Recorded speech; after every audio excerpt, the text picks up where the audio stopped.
xam nga déjà dama wax ni Afrique est en fait dafa am solo trop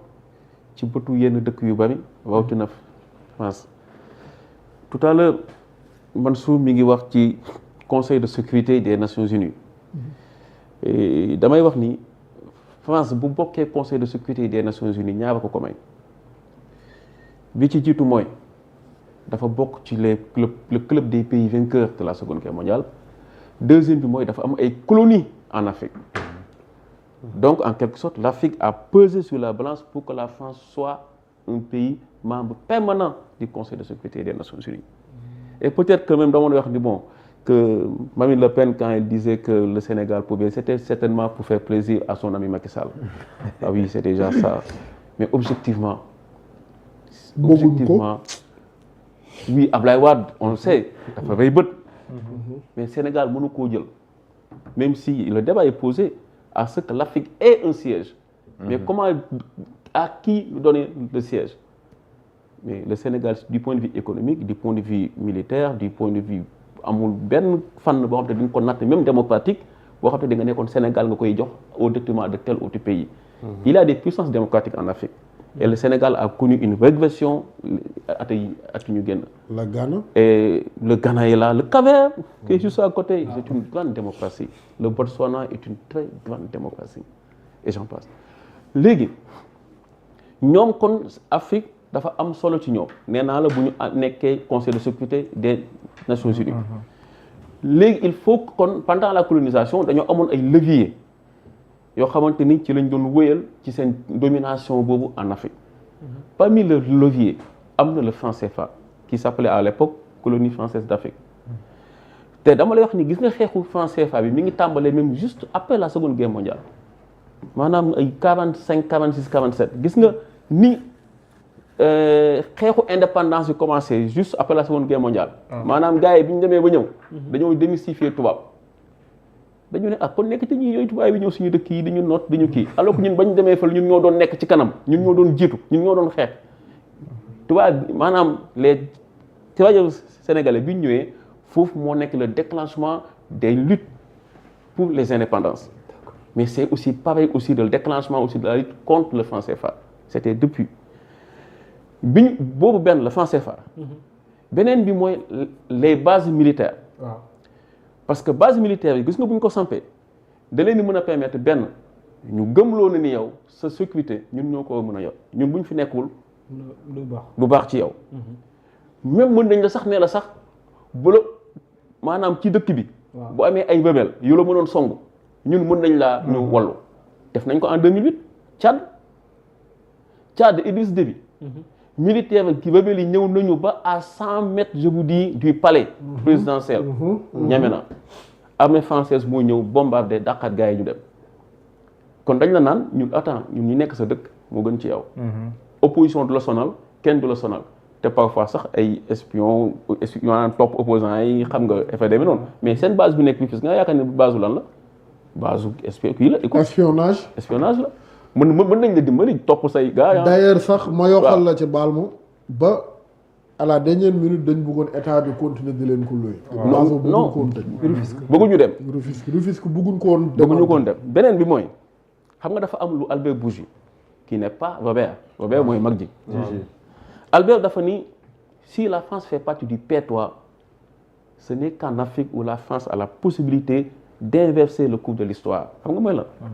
P3 mu ne ce sont les 3 pays qui ont la capacité ñëw ci ab dëkk di doxee nii ñu jàddal ko jox ko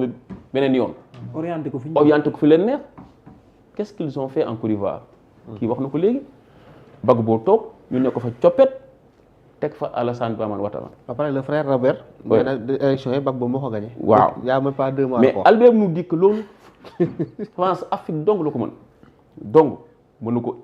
Moyen-Orient mënu ko Iran mënul fekk waa ji taxaw mu naan da koy kii gis nga en 2014. François Hollande a tout fait pour que OTAN les Américains ñëw intervenir en Syrie contre Bachar al-Assad Barack Obama bañ bu doon Afrique du tàggu kenn day ñëwul boppam. day jël décision day jël décision ñëw lijjanti ko benn. léegi kon base militaire yi vraiment da leen doon mën a permettre ñuy continuer di am une influence sur le pays mais influence boobu da la doon permettre aussi nga mën a gagner ay marché nga mën a accéder ci lu bari yoo xamante ni base militaire bu amuloon amaana mënoo ko am mais mu am en Afrique une évolution forte yu ko waral mooy ñetti mbir bi ci jiitu mooy on a de plus en plus un nouveau leadership politique qui semble être conscient des enjeux yi am ci àdduna ba noppi un leadership politique boo xamante ni bu bëgg a génn complètement ci le paternalisme bi France amoon ci ñun te loolu ça ne date pas de ay Sonko Diomaye et autrement yàgg na mais quand même dama lay jox kenn koo xamante ni dafa tegoon jéego bu mot sëkk c'est le président Abdoulaye Wade le 3 avril 2010 moo def discours à la nation mu demandé à l'armée française de quitter. Effectivement. 2010. Idriss Déby en 2010 pareil coïncidant avec les 50 ans des indépendances Idriss Déby aussi fait def le même discours qu'Abdoulaye Wade demander à l'armée française de partir mais moom affaire de business loolu dafa ni gars yi écoute suuf yi ngeen jël ci dëkk bi soit da ngeen di aw kees da ngeen di fay comme location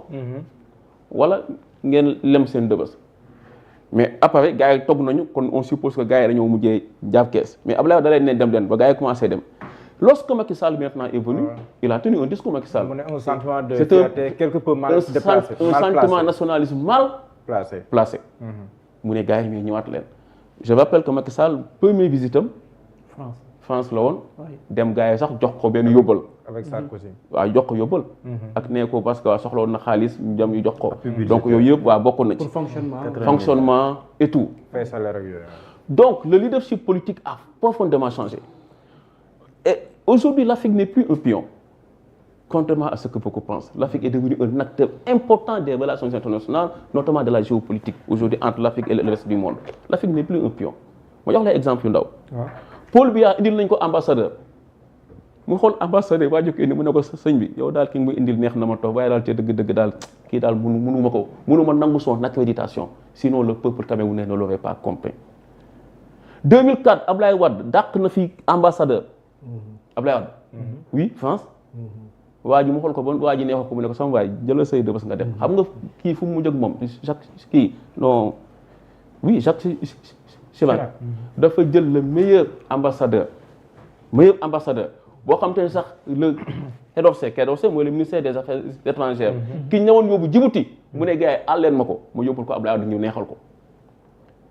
en 2009 Jean-Christophe Biffin jamono ji assise nationale opposition Abdoulaye Wade coow li ba mu ca duggee Abdoulaye Wade da ko ne gaañeen génnal sama réew jëlal say dëbës nga dem ñu yóbbu ko indi keneen yamuñ ci en 2010-2011 Abdoulaye Wade woo l'ambassadrice des États-Unis toog yéen ñëpp ngeen toog journaliste yi mu ne ko bu dee seen xaalis bi ngeen di dugal ci dëkk bi moo tax ngay dugg di wax ci sama affaire interne yooyu jëlal seen kii ak seen xaalis lépp loo leen fi am Sénégal ngeen jël te dem du ma la permettre nga waxati fii wax ma ñan ñooy corrompu wax ma ñan ñooy corrompu ndaw si boo ma leen wanee je les arrête wax ma ñan ñooy corrompu ba pare na ko ñun xam nañ li xew États-Unis meilleur speech femme bi un leadership politique qui change qui a fortement évolué mais beneen bi mooy en Afrique on a une opinion publique bi ma waxoon sànq ci Diomaye moom lay waxaat de manière générale une opinion publique incarnée par une jeunesse très connectée mooy lan mooy xam li xew ci jamono jàng nag gën a jàng gën a xam sax ñu leen di jiite gouvernement yi boo duggee Facebook li ñu naan saaga déedéet Facebook xam-xam daf fay wadd bu dul jeex ñaar une jeunesse éveillée et aussi très exigeante troisième bi nag mooy lu wolof njaay naan bu bul bañee lambay nangu on est dans un monde où ce n'est plus les occidentaux qui ont le monopole de tout le monde est devenu multipolaire de fait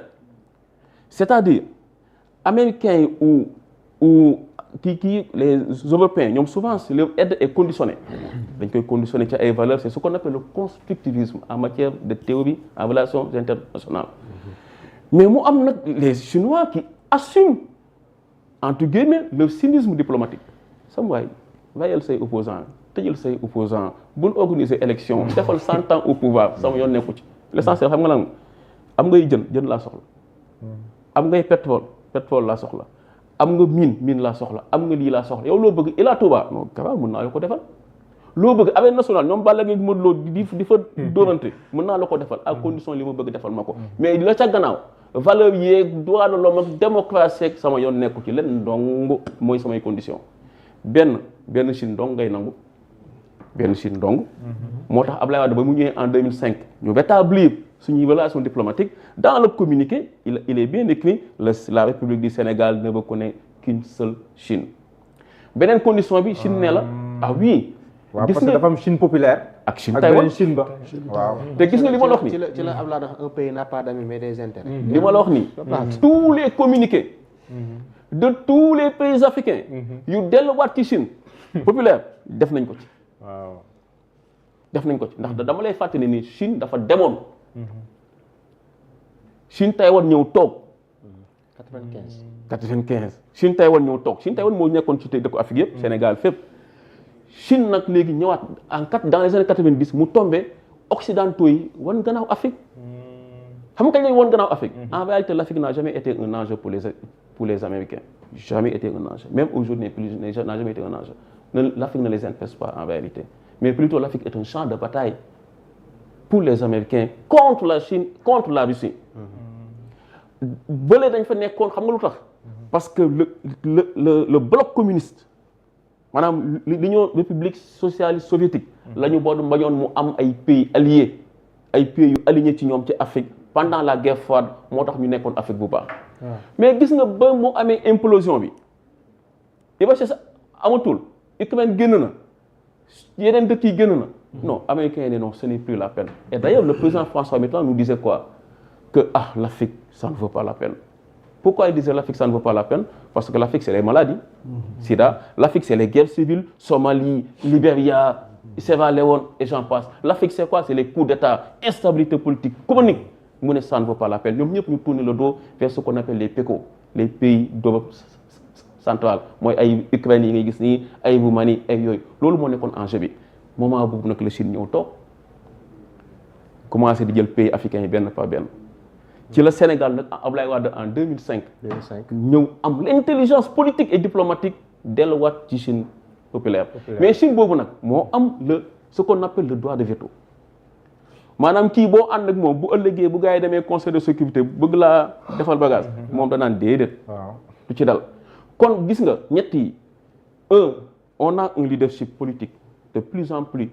exigeant bu xam àdduna bu xam ni Afrique jànk la joo xamante ni ñëpp ko bëgg ñëpp ko soxla beneen bi mooy on a une opinion publique bu gën a exigeante bu gën a éveillé gën a yeewu boo xamante ni du may dara les gouvernants ba même à la limite je me dis parfois même que yenn gouvernants yi ngir mën a neex seen askan sax léegi-léegi day mel ni dañuy dem ci Facebook di xool après avec ñoom ma jox la benn cas le cas de Mahamat Déby au Tchad mais le Tchad était l'un des principaux partenaires de la France en Afrique. N'oublions pas que Mahamat Déby a été intronisé par la France notamment par Macron. Mais Mahamat Déby wan na ko gannaaw dem na Poutine xam nga lu tax parce que dafa sentir que pour mu mën a contrer succès Masra bu doon surfer ci loolu mais il faut que avec maanaam les jeunes il faut que mu ñëw tenir discours bi neex jeunes yooyu mooy discours de rupture boobu et cetera. Donc voilà là où nous en sommes. Donc la France a certes besoin de nous. Et aussi la France n'a pas demandé à quitter, contrairement à ce que disent les Français. Même Macron solo. Oui, mais c'est pas ça. La réalité c'est quoi? C'est l'aboutissement d'un long processus. Boo xamante ni gars yi ba ñu ko tàmbalee du tey. Et aussi dama leen fàttali dans les années 90 80 am na benn wéykat bu mag bu doon naan armée française allez-vous-en. am déedéet kon processus bi du tey mais c'est que c'est un processus qui est arrivé à maturité en 2025. Enfin on a des dirigeants qui osent le faire. Il y a ça aussi. jërëjëf docteur sa ñàngat am na solo macha allah. Sëñ Mansour noo jàngatee tamit. Bon, pour moi il y a rien d'extraordinaire mooy li docteur Sadio wax parce que c'est un aboutissement. Wade ko njëkk a wax. 2010 juin 2010 il y a eu 1200 soldats français qui étaient à la base de Hann Bel-Air. Ils sont partis. 2011 les forces françaises du Cap-Vert ñoo mujj nekk les éléments français. EFS yaa ngi dégg. Donc man je pense que ni amul ci loo xamante ni bi dafa extraordinaire bu nekkee man am na pensée bu may am mooy li nga xamante ne bii ñu fa daan liggéey les 300 travailleurs nga xamante ne ñoom yeneen français yi am yoon jox nañ leen ko boobu bind nañ nag ay correspondance au ministre concerné pour ñu verser dans la fonction publique moom loolu aussi tamit xam naa ne beneen débat la loolu voilà mais daal man gisuma ci loo xamante ne ba pare aussi promesse la woon donc voilà quoi. d'accord dama la Cheikh Ousmane waaw. ñaar laa gën a bëgg mu leer mooy Rufisque pourquoi les Français insister ci base militaire bu Rufisque bi beneen bi ci topp mooy compte tenu la situation sécuritaire ban stratégie pour contrer li nga xam ne ni am na fu muy xew malgré libération France. waaw xam nga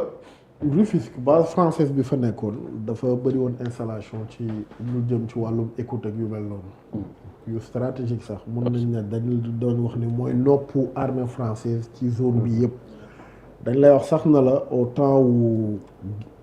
course à l'espace bi amoon entre les Russes et les Soviétiques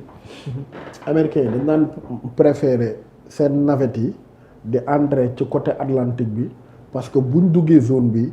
base Rufisque yi émetteurs yi fa nekk day mun di couvrir maanaam liiwu détection zone boobu yëpp ba dinañ xam exactement fan la navette yi daan wadd xam nga navette au début gars yi dañ daan am problème boobu maanaam astronaute bi ak navette bi ban côté la ñu wadd ci Atlantique ba yooyu ndax couvrir nañ ko ou pas donc dañ doon préférer muy entrer ci côté océan Atlantique côté bi parce que tellement zone bi nga xam ni seen émetteurs yi nekk Rufisque du ko couvrir dafa large maanaam vrai mën nga ne vraie base d'espionnage en fait donc ba jusqu'à là